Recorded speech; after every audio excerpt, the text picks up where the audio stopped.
mga chikadoras, this is me, Yula Chika, ang chikador, ang kapitbahay ni Marites pagdating sa showbiz chismis, at pinapaalala ko lamang po sa inyo na showbiz content ang aking content dito sa aking YouTube channel. So obviously, mga showbiz chismis at about sa artista ang ating pag-uusapan. Hindi man po ito solusyon ng problema mo, solusyon ng lipunan, pero kung chismusa ka, halika na, magchismisan na tayo. Heto na nga, sa kabila ng kaliwat ka ng balitang hiwalayan ng ilang mga celebrity couples, masayang-masaya namang ipinagdiwang ng Loini ni Loisa Andalio at Ronnie Alonte ang kanilang 7th year anniversary bilang magjowa.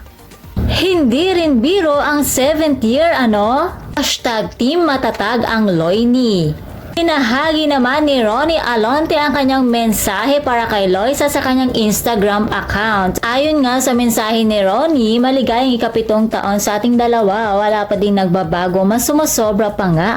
Lagi mong tatandaan, lagi lang akong nasa likod mo. Mahal kita. Alalalala, galing yun.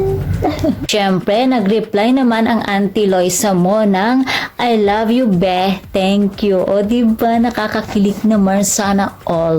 Siyempre, binati din ni Loisa si Ronnie sa kanyang IG stories. Wow, ang sweet naman talaga naman. Ikilig naman ang mga fans at mapapasana all ka na lang talaga ng sorpresahin ni Ronnie si Loisa.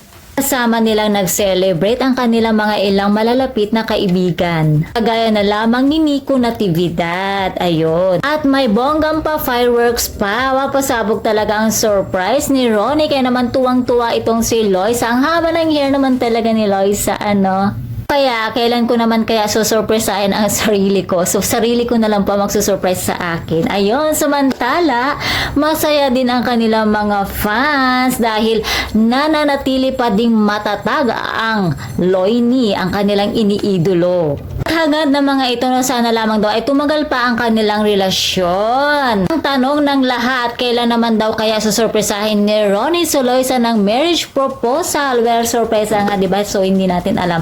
Malay natin baka bukas. Kaya naman mga chikadoras, dahil nga sa chismosa tayo, abang-abang na lamang tayo. And that's all for na mga chikadoras. And please don't forget to like, share, and subscribe my channel. Thank you for watching.